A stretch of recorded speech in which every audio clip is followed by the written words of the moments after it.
This podcast is brought to you by the Washington State Department of Health. As we continue to listen, learn, and grow, we are amplifying Black voices and perspectives in an effort to start a new COVID-19 vaccine conversation. We're sharing stories intended to help us navigate this unprecedented time together and to co-create solutions in support of the Black community. Hear these stories at weconsiderwa.org. $20 million, $19 million, $6 million. These are all awards recovered for clients of Phillips Law Firm. To win big, you have to fight big. And Phillips Law has been fighting the too-big-to-fail insurance industry for decades. Not every case will have a multi-million-dollar outcome, but Phillips Law will fight just as hard to recover the outcome you deserve. If you or a loved one has been injured in a car accident or on the job, call or click today at 1-800-JUSTICE or visit justiceforyou.com. Hey, this is BJ. Thanks for listening to our show's podcast. If you're a fan of all things geeky, you should check out my other podcast, BJ Shea's Geek Nation. We have new episodes every day, and you can check it out at bjgeeknation.com. Your driver's license is important so you can get back and forth to work, get your kids to school, and back and forth to daycare. If your license has been suspended because you can't pay your tickets, you can't do any of those things. Let's talk about Chapter 13 bankruptcy. You may have heard that tickets cannot be discharged, but they can be dealt with in a Chapter 13 case. Why not come in for a free consultation? The chapter you choose will make all the difference to your getting back, legally, on the road. Let's design a plan to pay off your tickets and restore your license immediately. I'm attorney Travis Gagne. Please contact me today at ChooseTheRightChapter.com. That's ChooseTheRightChapter.com. 99.9 KISW, the Rock of Seattle. So, you know actor Michael Rappaport. I love this dude. He's the one that wanted to, like, kick somebody in the throat or something like that if the kids weren't behaving during, like, you know, whatever they were supposed to do and whatever rules they're supposed to follow. He's out of his mind, man. Yeah. When I was younger, I was obsessed with Michael Rappaport. I thought he was so great as an actor. I remember it was like Higher Learning he was in, and I think Do the Right Thing.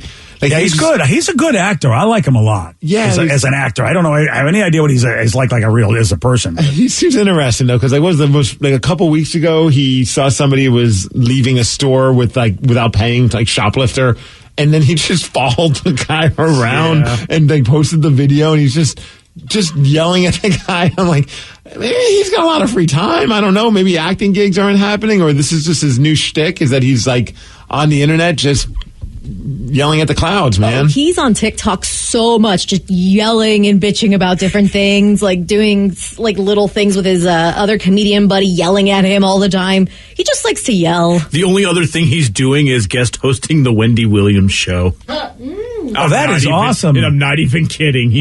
So that's what he's been doing? How do we get on that? Well, I guess they're getting anybody for it. Do we have to yell more? That's right. I forget why she left the show, but she's had to leave the show for some reason for a while. And he's been the guest host. He's been one of the guest hosts that they've got. Like, apparently whenever the actual guest host is sick and then they can't get that person, Michael Rappaport will just show up. Oh, so he's like the emergency backup host. Kind of seems like that, yeah. The BEBA. Yeah. I love that. Well, there's another video out there that you can watch. This one, you check out the BJ and Migs page of KISW.com. Michael Rappaport was struck with a snowball while recording a video rant. Yeah, Vicky, another rant. This one about cancel culture. Oh, God, he's going to sound like a boomer. He's going to sound like an okay boomer, I'm sure. This happened on Thursday on a New York City sidewalk. So he's doing this video rant about cancel culture, and he posted the video with this tweet, quote, "Some a-hole threw a snowball at me while I was in the middle of my rant. Does anyone know who this is? I'm very upset by this." You know, this whole crap with this cancel culture and the... Shut up! Shut the up! Nobody wants to hear it. You've been talking all week. You don't care what you have to say. Just stop talking. You got me right in my head, ass. Damn it. Wow. No, this is what you get when you're doing in the middle of New York City, though. What would you expect? I am torn. I don't know if I necessarily believe this is true at all. Like, I feel like it's like a completely like staged thing, which is still funny. Good call. But I can also believe that it would happen in New York. Like, if that's his spot where he always does his rants and somebody lives by that, I could totally see somebody just being like, oh, there's that Rappaport guy, again, bitching about cancel culture. I'm done. I'm just going to throw a snowball at his head. You're right, Steve. I don't know what to believe about this. Yeah, it very well could be staged. I'm almost certain. If you made me bet, I would not bet against that. Yeah, I don't think I could either, now that you put it that way. And I just saw the video, And I don't know. I just don't know. It could be staged. It's so funny though. Yeah, it's awesome. Oh, somebody believes that the person that threw the snowball is his son, like his adult son. What? That kind of. But it's a bit, like not. Oh, like, okay. I was going to say it's like okay, what a great relationship. Like if you're like just sick of your dad, you're like, shut up, Dad. I'm done. Like I'm so annoyed. Like, why do we have to stop and have you film one of your videos? We're just trying to go to Chili's, Dad. Let us go. I'm hungry. Yeah. I want the mozzarella sticks. I don't want to hear you rant about cancel culture. You know, it's something I got to look in the mirror and remind myself every day that nobody cares. They used to care. They used to care. I mean, when I was younger, people kind of cared where, they would go, hey, we want to hear what you have to say. But I feel like you get to a certain age and if you're raging against what the kids are doing, you know what I mean? I don't know if it's ever really changed. I think now because of social media, we now know that people don't care. Or you know what I mean? Like now we have the opportunity to hear what other people think. Is that what you're saying right there? That's why whenever people are like, oh, this generation's so soft. I'm like, if we had social media 20, 30, well, longer than that, 30, 40 years ago, I feel like we would have the same issues that we have now. It would actually probably have been worse because there was a lot of not so great views in the world back when. So it's like you're going to have a lot of bad stuff going on. Different language was possibly used in those days. Yes. But I feel like people would be just as sensitive back then as they are, quote unquote, now. But we didn't have a forum where we could hear everybody's feelings and emotions.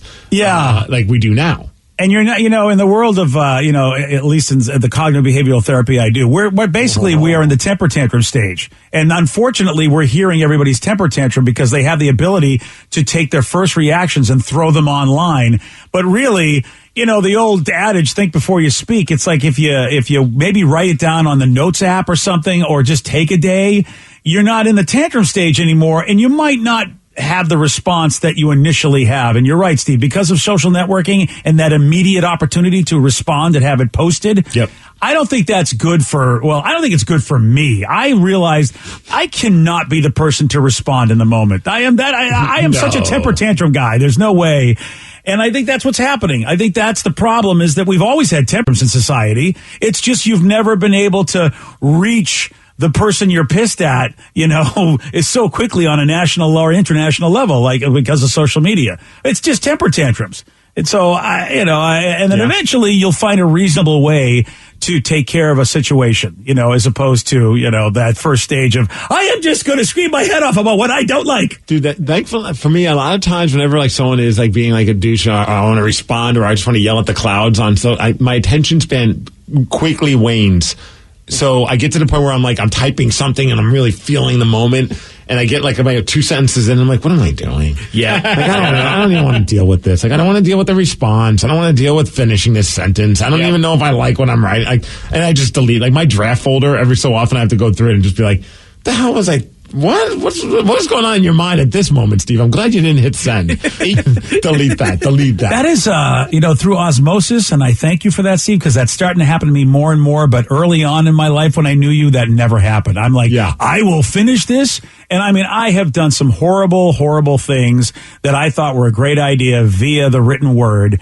And people, even when they saw them, said, you don't want to send this. Yes, I do. And now I'm getting more like you, where I don't even finish it. I don't even what am I doing? So often I'm just like, all I'm about to embark on is a game of who gets the last word. Yep. Yeah. Nobody really is ever going to be like, well, you brought up some interesting points when you wrote that at me in all capital letters. No, it's just, you just want to wait until they're done messaging you so you can message them back, and you get that adrenaline rush of being a pissy pants. And then what the hell does that get you? Oh, well, I didn't know I would get to be a pissy pants, because I'm kind of already that as it is. Yeah. I'm already a pissy pants, but that's a whole different story. You were once Captain Pissy Pants. Now you're Private Pissy Pants. Well, here's the problem. I've gone to the physical pissy pants thing now. At this point, I'm going to go to the bathroom every 5 seconds because, that's just my life. So, so I've gone to, you're right. I've made a change. I'm still a captain, but in many different ways. What happened? Did Tommy Lee pull a shotgun on you or something? Yeah. Oh, I know. Oh, you saw that episode, did you? I watched only episode 1 of the Pam and Tommy story. Apparently, we missed if we go to episode 2, that's when we get to see the talking Schlemke, the talking dong. You get to see a lot of things in episode 2. Can I watch it with Sarah, Danny, or am I done watching the show show with Sarah. Please do. Do not watch it with your daughter. Dude. Please do. Oh, for crying out loud. The first episode, I didn't think we were going to get to the end of it, to be honest. I was so glad my wife was more preoccupied with her phone during the show, especially during the Seth Rogen self-love scene. Oh, yeah. I was like, this is I actually made it a point not to react, just to see how long. I'm like, she's playing on her phone. How long is this going to go? Come on, Seth, speed it up.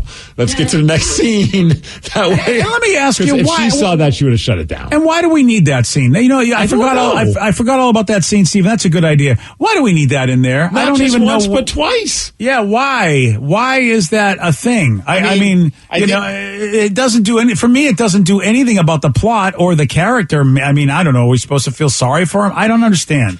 I don't think it's supposed that you're supposed to feel sorry for him. I think it's just that his life is kind of ingrained with the porn world, and you get that. You're right. Like spoiler, you get that towards right. the end, and it's kind of one of those like he never really. So he's knows what is good, I guess. Okay, all right. You know That's what? what I I'll got give you from that. it, yeah. I'll give you that. See, the first Seth Rogen self-love scene, I thought that was fine. Yeah. I was like, okay, it's quick.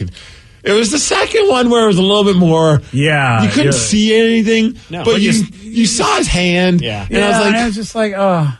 you know what? I could have been okay without this. This was very unnecessary for this show. I think the problem is that so many people go into this thinking like it's because it's called Pam and Tommy, so you think that like it's a biography about their love story, which granted episode 2 gets into, but it's more about the tape, and I think people are forgetting that. So it's like, well, why are we? Well, it's because it's all about porn. But and in all how fairness, it became huge. I really did like the character development of the carpenter guy, of Agreed. Seth Rogen. I thought that was really interesting. I really enjoyed the first episode. I'm just wondering if the second episode might be where it becomes a Steve watch it by yourself show. Yes, he's hardly in the second episode. Seth Rogen is hardly in. Like he's in it for maybe about a good minute, but the rest of it's all about Pam and Tommy. Got you. And it's all like the most. Wow, it's crazy. And BJ, you were absolutely right with episode 1. Man, do they paint a picture of Tommy Lee being the ultimate D-bag? Yep. Yeah. Oh God, it really is. Yeah, it's.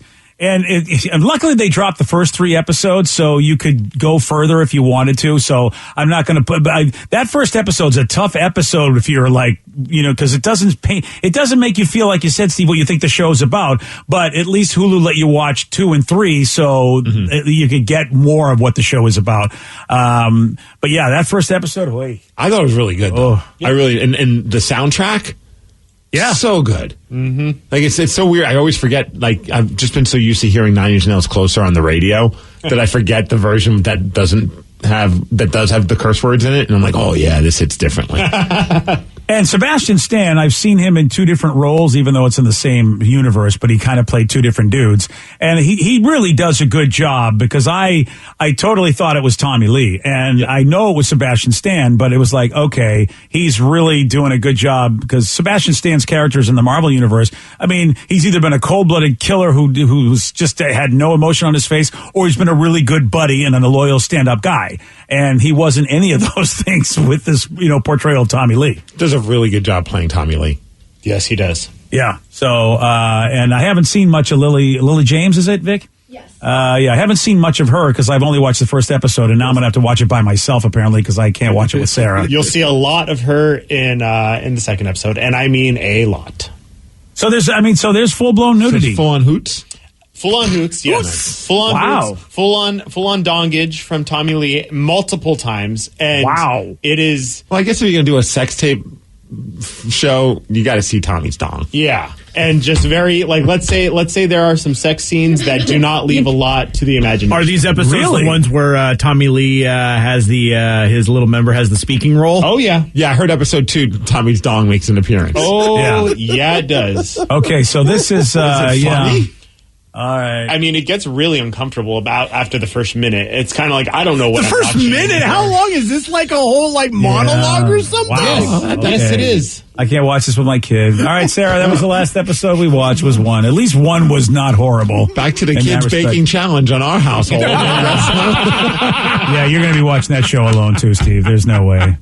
Yeah. Oh, no way at all. I'm going to try and find a way to watch it now because I'm hooked. There's also kind of a little nod, and I mean, granted, I know what actually happened from The Dirt, but there's also like a nod to The Dirt that he says in the bar about Ozzy. And it was kind of like, oh, I know that reference because I saw the movie. That's awesome. Yeah. Oh, that's great. Oh, man. All right, well, anyway, it's on Hulu, Pam and Tommy. Check it out. Poor Steve's got 2 shows he's got to watch without his wife, Peacemaker and that show, and he's got to fit that all in. Yeah. Oh, man. Good thing, Little Tatum loves those kind of shows, so we'll watch it. Oh, yeah, she's a big Peacemaker fan. Great for kids. Yeah, she's Daddy sure Peacemaker. Oh, yeah. We got a couple that found something completely insane in a used couch that they bought. This is nuts, and I'll tell you what happened at 8:20 on The Rock. BJ and Migs, mornings on The Rock, 99.9 KISW. This podcast is brought to you by the Washington State Department of Health. As we continue to listen, learn, and grow, we are amplifying Black voices and perspectives in an effort to start a new COVID-19 vaccine conversation. We're sharing stories intended to help us navigate this unprecedented time together and to co-create solutions in support of the Black community. Hear these stories at weconsiderwa.org. $20 million, $19 million, $6 million. These are all awards recovered for clients of Phillips Law Firm. To win big, you have to fight big. And Phillips Law has been fighting the too big to fail insurance industry for decades. Not every case will have a multi-million-dollar outcome, but Phillips Law will fight just as hard to recover the outcome you deserve. If you or a loved one has been injured in a car accident or on the job, call or click today at 1-800-JUSTICE or visit justiceforyou.com. If 2020 has taught us anything, it's to take nothing for granted. So when you expect hot water and get cold, when you expect the shower to drain and it doesn't, when you turn the furnace on and it won't start, stop freaking and call Beacon Plumbing, Heating, and Mechanical. 1-800-FREAKIN. 99.9 KISW, The Rock of Seattle. I got to apologize because I feel like all morning long we have been presenting stories that just don't want you to really go out and get breakfast. We got a 28-year-old woman in Ireland named Jess who recently bought a used couch with her boyfriend because their dog ruined the old one. And they didn't want anything too nice because they knew it would just get trashed again. So they ended up with a tan and brown 2-seater. But they didn't find out what came with the couch until they lost their remote for the first time. Oh, boy. Just tell me it was money. Oh, no, it wasn't money. Jesse's boyfriend, he reached down into the cushion to look for the remote, and he felt something weird, so he pulled his hand back out and realized he was holding an entire handful of fingernails. Oh, no. Whoa. Hey, Steve, this is kind of like your couch. Hey, in all fairness, I was a kid.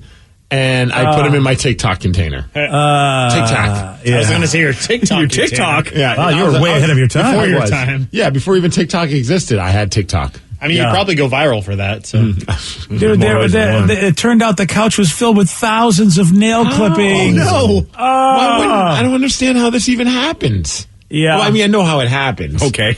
Wow. But if you're going to sell a couch, wouldn't you want to at least make sure it was somewhat clean? And if you buy a couch that's used, wouldn't you inspect it to make sure it was clean? Yes. Yeah, a little machine and clean it, or just vacuum it at the very minimum. I'd expect this on one of those couches that say "free" on the side of the road. Maybe that could happen. Is. And I looked up the picture, and I'm not going to show you guys. Oh, I don't want to look at the picture. Please don't. It is don't. awful. I mean, I can imagine thousands of nail clippings. She said it looked like white rice that they were just basically uncooked rice that they were just vacuuming out of that couch. No, thank you. Wait, so they kept the couch? yeah, of course. Yeah, they kept the couch. At that point, I'm bringing it back to that person and being like, "Hey, I'd like my refund, please." Yeah, I'm burning that couch. Yeah, I'm lighting it on fire in the middle of the road. With the exception of people that I know, I will never buy a used couch.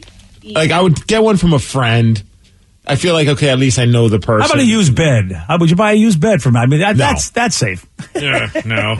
But game worn. Granted, I would never think this would be the reason why, but I don't know what the hell was going on that couch. I mean, and I'd rather buy a cheap couch that's brand new, and then hopefully one day get a good quality couch. Even buy a futon that's brand new. At least, yeah, it's not perfect, but I can afford it, as opposed to getting a somewhat nicer couch that's used From someone I don't know? Nah. You've got to wash it. Yeah, you've got to have a professional, like, carpety cleaner type person come in if you're going to get me to buy a used couch. It's like, all right, I'm going to get someone come in and Simonize and liquidize and everything, this whole thing. Yeah, our couches, like the ones that we have right now, are both used, but they came from the in-laws. See, that's fine. So, exactly. That was like, we know the people, we know that they're clean. Like, I mean, I've got some friends who, if they said, hey, we got a free couch, I'd be like, nah, I'm good. Yeah. Even from people I know, it's like, no. And I get, like, some people, you're in a situation where it's just like, okay, this is the best that I could do. But at the minimum then, don't you look through all the cushions, like, kind of move them around to, like, be like, oh, let me just check out, make sure there's no rips. I wouldn't even think, make sure there's no fingernails. But, like, make sure there's nothing like weird stain or something like that before I actually take it from that person's home. Yeah. If I have to do that, I'm seat covering the damn thing.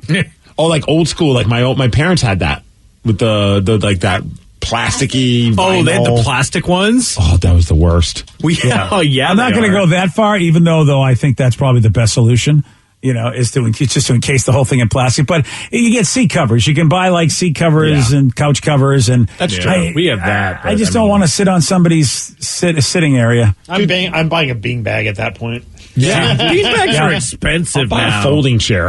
I'll sit on the floor. Yeah. There you go. That's it. But dude, like the old plastic coverings, like looking back on that, and Vicky showed me a picture, and like it does bring back weird memories. Why was that a good idea? Like, I understand to keep them nice, but you've taken the comfortable couch and making it completely uncomfortable. In the summertime, that plastic would stick to the back of your leg. So when you got up, it was almost like you were getting waxed. So you got to be classy, and you got to put like a cover over the plastic cover. Yeah. But it was always awkward because my grandma did that. And so you'd show up at her house and jump on her couch, and it was like... It's like crinkling. Yeah. She had a blanket over it, so you didn't know why. See, that to me defeats the entire purpose. It's like, if it's a showpiece that you don't want to be ruined, when are you ever going to show it if you always have it covered? And the same thing with that ugly plastic. I remember, I was told shut up a lot as a kid. I thought, no. I'm like, this looks really bad. And then I got in trouble. And I'm like, well, I mean, it's supposed to look like a couch, and it looks like this weird sort of like saran wrap thing. What is this for? It's to keep it looking good. But it doesn't look good in the state of you trying to keep it looking good. It's and so when do you enjoy it? I mean, when you're dead? I never understood that concept. And then when you finally enjoyed it, it's like, oh, ruined the integrity of this couch. Need to get a new one. Yeah, which is kind of what you're supposed to do. You enjoy the couch, then it gets wrecked. I mean, I got a couch like that right now that I should really get rid of, but it's kind of got sentimental value for me. But it's got to go. But I mean, if I could, I suppose, cover it, but.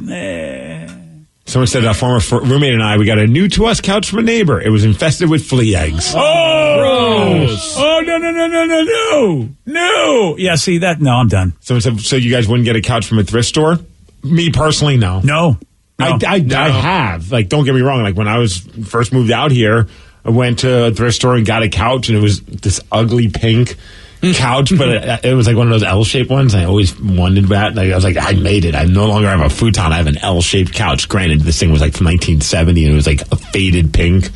But once I got to the point where I'm like, if I can afford a couch that's decent, I mean, IKEA's got cheap enough couches. I went to Sears for my first one with my wife. Dude. Yeah, I want it new. I don't care. I remember getting one at JCPenney that wasn't very expensive, and I love that thing. Remember that red couch I had in my old house in Linwood? Yeah. Hell yeah. And that was like the first thing my wife's like, the one thing that's not coming with us is that red couch. I'm like, why? Like dog hair everywhere on it.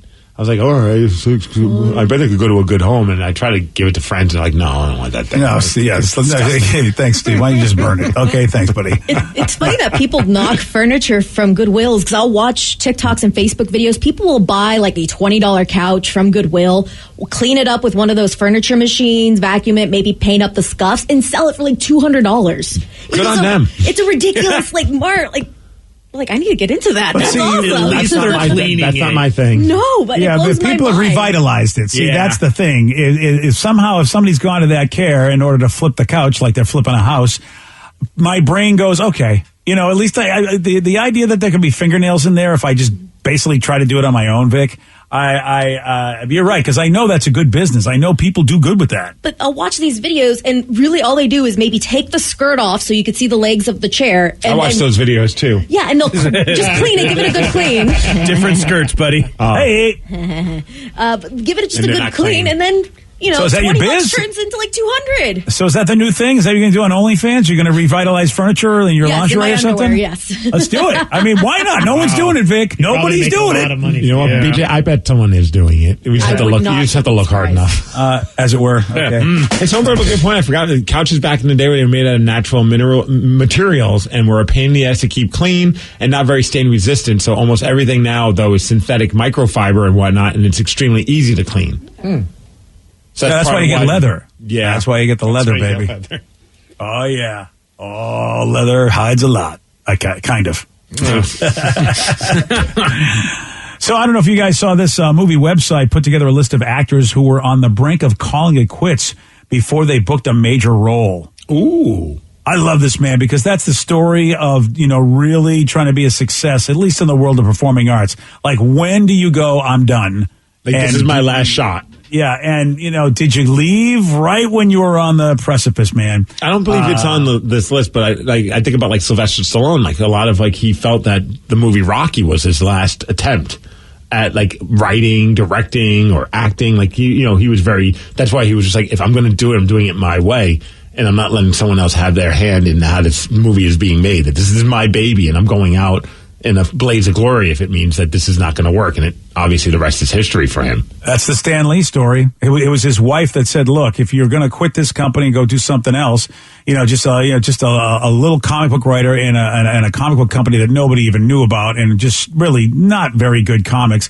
And she said, if you're going to quit, why don't you at least write a book that you want to write and then go out your way. Mm-hmm. And that was the Fantastic Four, which of course birthed Marvel Comics. But Stan Lee was ready to head out. It was like one of the greatest comic book movies of all time. The Fantastic. Okay, I'm going to go on to this. How about John Krasinski? You all know Johnny Krasinski. He did that YouTube show, right? The Good News guy. Yeah.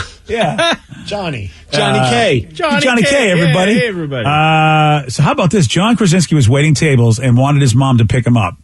He's like, I'm done. Just come get me, Mom. I'm done with this Hollywood thing. And she's like, John, just be patient. Be patient. 3 weeks later, he got his role in The Office. But if he had it his way, he ain't Jim. I wonder how old he was when all that went down. Well, I called Mommy to pick him up. Well, if it was 3 weeks later, he had to be in his 20s. If I remember, because I think he was in his early 20s in that role. I actually heard him tell that story too, and it was pretty cool. Just of basically because he told it like on some late show or whatever, and he was basically like, yeah, my mom told me like, go do your dreams, but please don't ask me if you should come back because I don't ever want to tell you to not live your dreams. And I was like, whoa, that's pretty heavy. That's cool. Imagine being like someone that was like at the restaurant that he worked at, maybe like a regular, and you're like, that kid looks familiar, that's on TV, and then you realize, oh, he's the guy that would bring me my coffee. Yeah. Dude, I bet that happens a lot in L.A. He's the guy I really do. He's the guy who forgot my pancakes that one time. Yeah, that friggin' guy. Gal Gadot was also in that situation. She was in L.A., she was with her husband on vacation, and she was like, I'm done. And then she's like, all right, I'll do one more audition for Wonder Woman. How about that? So she's just like, whatever, I'll go do this. And she gets the job. All right, well, it's not for this Wonder Woman, but still, it's the greatest intro ever. Yeah, I mean, what do you want? So, was she acting then? I honestly, before Wonder Woman, I'd never heard of her before Wonder Woman. She was in a few Fast and Furious movies. Oh, how she about was? that? Yeah, she was in Fast and the Furious, and then the other Fast and Furious 6, 7. Was she anybody though, Vicky? Was she anybody? Yeah, spoiler alert, she sacrificed herself. She was dating one of the guys on the team. Well, now I don't need to watch the movie. Oh, wow. You weren't going to. I've watched those movies. I had no idea she was in that. That is so bizarre. She was like a bit player and then maybe just getting frustrated. I don't even remember her. Fast and Furious was literally her first movie role. Wow. On IMDb. Okay. Now, this is funny to me, this next person, because it'd be like, what are you giving up for? You're a kid. I guess, I suppose, after a while you go, look, if I'm not going to make it as a child actor, I think I know. Millie Bobby Brown was about to call it quits. And she had one. 11. I know she's hold on a second. That was her character. Hey. But I guess one of her last auditions, like she was okay. This is it. I got a couple more auditions to do. Then I'm out of this town. Was for Stranger Things. Huh? Wow. But when you're a kid, like I would imagine, like kid actor, they'd probably like quit and then go right back again. You know what I mean? You got nothing else going on. You're just a kid. This is really interesting because I always thought Cabin in the Woods came after Thor, but according to this, Chris Hemsworth was ready to quit when he finally booked a role, which was, they said, for Cabin in the Woods. It was released after, but it was actually filmed well before that. Oh. Wow. Yeah, it just took a while to get released, and I don't know the reasons why, but it was actually filmed before all of that. And he had a big role back in 2009. Now, granted, it was a short role, but he did a really, really good job as he played Captain Kirk's dad in the first Star Trek movie. I forgot about that. And he's wicked thin, by the way. You don't even recognize him. Whereas I think he's a little bit more buff in Cabin in the Woods. So how about, I don't know which came first, Cabin in the Woods, or if it was that Star Trek role, but how about that didn't even make him think like he had a chance? But yeah, sometimes it's like, I'm not sure that story, like, granted, a little bit different than being an actor, but even more of the radio. Like, I was just toiling around here, and I couldn't get a gig in radio, and I was like, I'm done, I'm quitting. And it was like that moment where I was going to go back and drive back that long trek, 5 days or whatever it would take to get back to New York, but then my transmission blew on my car. And I couldn't afford to get the transmission fixed, so I was stuck here in Seattle. And I'm getting all choked up about it. Not really. It's funny. It's just such a sad story. I couldn't go faster than 35 miles per hour or reverse. So I was like, well, I'm not going to be able to make it to New York with this vehicle. So I might as well just stick around until I could afford to get the transmission fixed. But I was working crappy jobs, so this was going to take about a year of me saving up to be able to afford that, like $700 or whatever it was. So I just had to just plug away, and I think it was like 3 weeks later, maybe even 2 weeks later, I got my first gig working at a Spanish radio station. Double K MAO, BJ. Yeah, baby. 360 AM. That's 1360 AM, I think. A. Yes. Now I know Spanish. And double KKMO. It's Super Mario. Oh, look at you, man. And Noe Menendez. Wow. Those guys, they were awesome. Were they? Isn't it amazing how you always remember the first gig? Yeah, Super Mario was the coolest dude. I had no idea what he was saying on the air, but he was cool. He just had that vibe, man. Well, cool knows cool. Well, I mean, wow, look at that. Was that a compliment? That was kind of a compliment. I'll take it. Yeah, I don't know if he wants it, but he's getting it. It was a weird, like, I got a job in radio at a station where I don't understand their language and they don't understand me, but I understand the universal language of a point or una comercial, and I would start the commercial.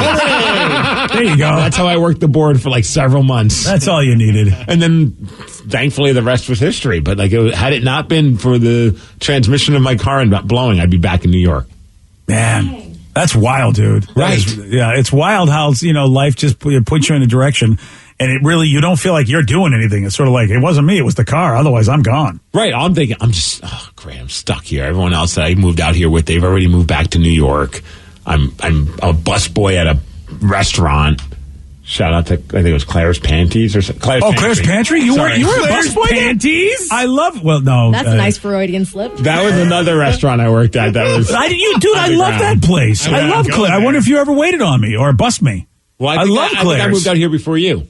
So I don't think so. Oh, yeah. So, yeah, you're right. So you were there before. So you did, yeah. Claire's is no longer open, but that was a great breakfast place. Yeah, you checked out Claire's Panties before anyone And now else. Claire's Panties is also a great, more of an after-hours place. And shout out to Puget Power. We worked at some random places, man. Yeah, you really did. You know what? You really made it. You made it happen. Now it's Puget Sound Energy, which I don't understand why they changed the name.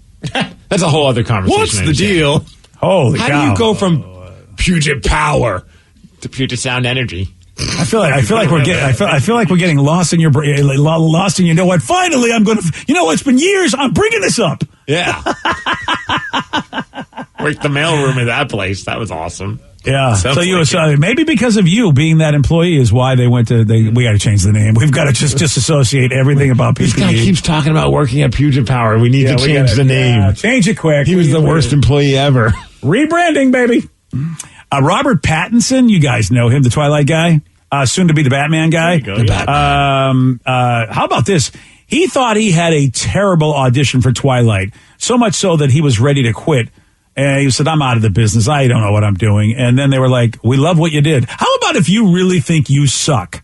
And they go, you're the best we've ever seen. I don't know how you feel about that in your life. What if that's what they were looking for? We need a really bad actor for this really bad movie. Yeah, that's true. Well, it's interesting because he really did sort of have this sort of disinterested, almost I don't know how to act kind of thing, which he kind of also did in Harry Potter, but it seemed it worked better with his sort of Cedric Diggory was like that, but he was likable in his own disconnected way. Yeah. I'm looking forward to see what he does in Batman, because he does sort of like, I'm kind of here, I'm not here.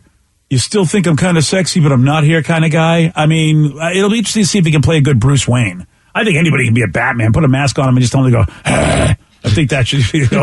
All right, I want to see you do it then. I just did, buddy. Well, didn't you get chills? Weren't you afraid Weren't you afraid for crime? You didn't have the mask on. No bat nipples. I don't believe it until I see it. Yeah, you know what? I feel like the bat nipples really. That's somebody else's bat gig. nipples for a Steve approval here. Yeah, sorry, buddy. And my bad. Someone was a good point out. Claire's Panties is the place that Joe and Danny went to when they were in Portland. This guy texted in. There you go. Yeah. That's what's happening there. I'm glad he used to work there. Yeah. It was a nice place, man. Good girls. Terrible for a late night cleanup, but what are you going to do? Wow. Hey, you got to do what you got to do, man. Yesterday, Steve, jack of all trades, he got this one right. The rate of change of velocity is known as what? Speed. No. I don't know. Pass. The first spinoff of CSI starting in 2002. Acceleration. Yes. Nice job. Thank you. I totally was like, I always say I'm going to remember that, and I don't. So at least you did. It took you a bit, but you got there. To be honest, I was brain farting right now, and I was like, I can remember the answer. So I was stoked when I got it right. Sounds about right. That's so awesome. You want a shot at beating Steve? Okay, you got it. 206-421-ROCK. We're going to play Beat Migs. We'll do that at 8:50 on The Rock. Today's podcast was brought to you by Travis Gagne, bankruptcy attorney. He's here right now and has agreed to answer more of your questions about bankruptcy. Here's a question from a listener.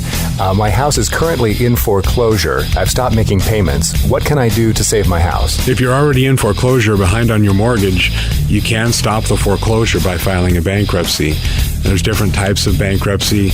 Chapter 13 can help you catch up on your house payments if you're behind. It would mean that you'd have to start making your house payments again and catch up on the amount that you're behind over 5 years.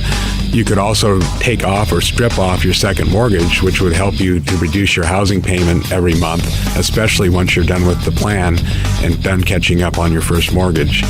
We could also try to buy you some time by filing a Chapter 13 case. Filing a Chapter 13 would definitely stop your foreclosure. Thanks, Travis. If you have more questions about bankruptcy, you can reach out to Travis anytime at choosetherightchapter.com. That's choosetherightchapter.com. And thanks for listening. This podcast is brought to you by the Washington State Department of Health. As we continue to listen, learn, and grow, we are amplifying Black voices and perspectives in an effort to start a new COVID-19 vaccine conversation. We're sharing stories intended to help us navigate this unprecedented time together and to co-create solutions in support of the Black community. Hear these stories at weconsiderwa.org.